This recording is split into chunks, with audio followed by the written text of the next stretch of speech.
Welcome back to my grammar tips YouTube channel. দেখো, আজকের নারেশনের নিয়ম নিয়ে এসেছি, ইম্পারেটিভ সেন্টেন্সের নারেশনের নিয়ম।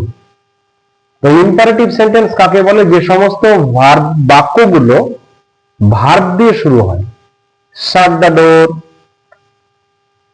ডু ইট, অর্থাৎ যে সমস্ত বাক্যগুলো ভার্ব দিয়ে শুরু হয় তাদের অর্থগুলো আমরা কখনো অর্ডার বুঝি, কমান্ড বুঝি, রিকোয়েস্ট বুঝি, তাদেরকে আমরা ইম্পারেটিভ সেন্টেন্স বা আদেশ অনুরোধমূলক বাক্য বলে। তার ন্যারেশনের নিয়মে প্রধানত তিন চারটে নিয়ম আছে। আমরা উদাহরণের মাধ্যমে কিন্তু নিয়মগুলো শিখবো কিভাবে ন্যারেশন হয়। দেখো, rule number 1, he said to me leave the room.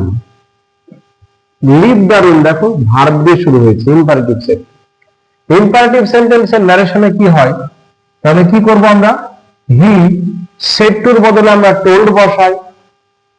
কখনো আমরা, যেহেতু ইম্পারেটিভ সেন্টেন্স, তার জন্য আমরা অর্ডার বসাবো, অ্যাডভাইস বসাবো, রিকোয়েস্টেড বসাবো, সাজেস্টেড বসাবো।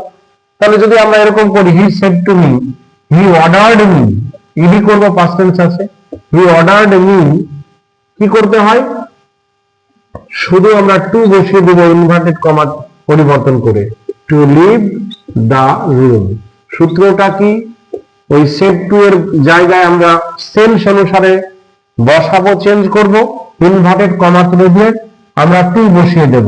দ্বিতীয় বাক্যটা দেখি, টিচার সেড, শিক্ষক মহাশয় বললো, এই শান্ত হও, বি কোয়াইট, নিশ্চয় অর্ডারই করবে। দ্য টিচার সেড করে দিলাম, the teacher ordered, the teacher ordered, কি করে দেবো? ইনভার্টেড কমা তুলে দিয়ে টু বি কোয়াইট। সাধারণ নিয়ম কিন্তু এগুলো। দেখো এখানে একটা কি বলছে, ফায়ার, এখানে এক্সক্লেমেশন চিহ্ন আছে, আবার এক্সক্লেমেটরি সেন্টেন্স নারেশন করলে হবে না কিন্তু। Fire, the general said to the soldiers, নিশ্চয় যে জেনারেল আছে সে কি করবে? অর্ডার করবে। The general ordered, ordered the soldiers, সোলজারদেরকে বললো টু ফায়ার, মানে ফায়ার করতে। সাধারণ নিয়ম দেখতে পারা যাচ্ছে যে আমরা সেডের পরিবর্তনে কিছু বসাচ্ছি, অর্ডার বসাচ্ছি, আবার অর্থ অনুসারে আমরা রিকোয়েস্টও বসাতে পারি, সাজেস্টেডও বসাতে পারি, ইত্যাদি বসাতে পারি। আই সেড টু ইউ, আমি তোমাকে বললাম, give me your pen please. যেহেতু প্লিজ দিয়ে দিয়েছে, তাহলে আমরা কি লিখবো? I requested you, I requested you. এখন কেউ যদি পরিবর্তন করে যে আই টোল্ড ইউ পোলাইটলি, এখানে যদি বলতো টোল্ড ইউ পোলাইটলি, তাও কিন্তু হতো politely, told you politely. I requested you, কি করব? টু গিভ মি, মি মানে কাকে?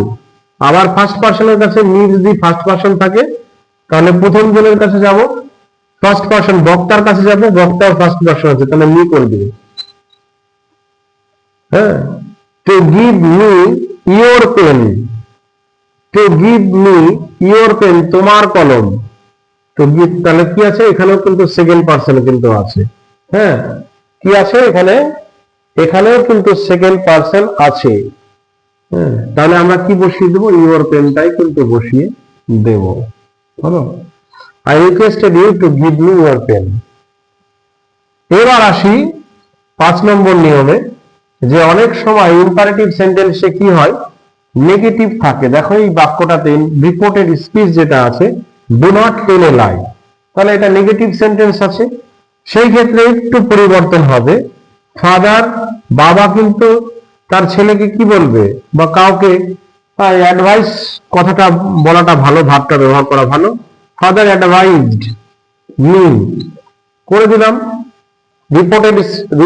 রিপোর্টিং ভার্বটাকে চেঞ্জ করলাম, কমা ইনভার্ট কমা তুলে দিয়ে আমরা কি করছিলাম? আমরা টু বসিয়ে দিচ্ছিলাম। কিন্তু যেহেতু নেগেটিভ বাক্য আছে, তাহলে আমরা কি করব? নটটা আগে বসিয়ে দেবো, আর কোনো ঝামেলা নেই। যদি নেগেটিভ থাকে, টু এর আগে নটটা বসিয়ে দেবো, নট টু টেল এ লাই। আবার কেউ যদি এই বাক্যটাকে অন্যভাবে করতো, ফাদার ফরবেড, এই অ্যাডভাইসের জায়গায় যদি ফরবেড করতো, তাহলে আর কিন্তু নেগেটিভ করার দরকার নেই, নট দেওয়ার দরকার নেই, কেন ফরগেট মানে নিষেধ করা, এর মধ্যে নেগেটিভ কথাটা আছে কিন্তু।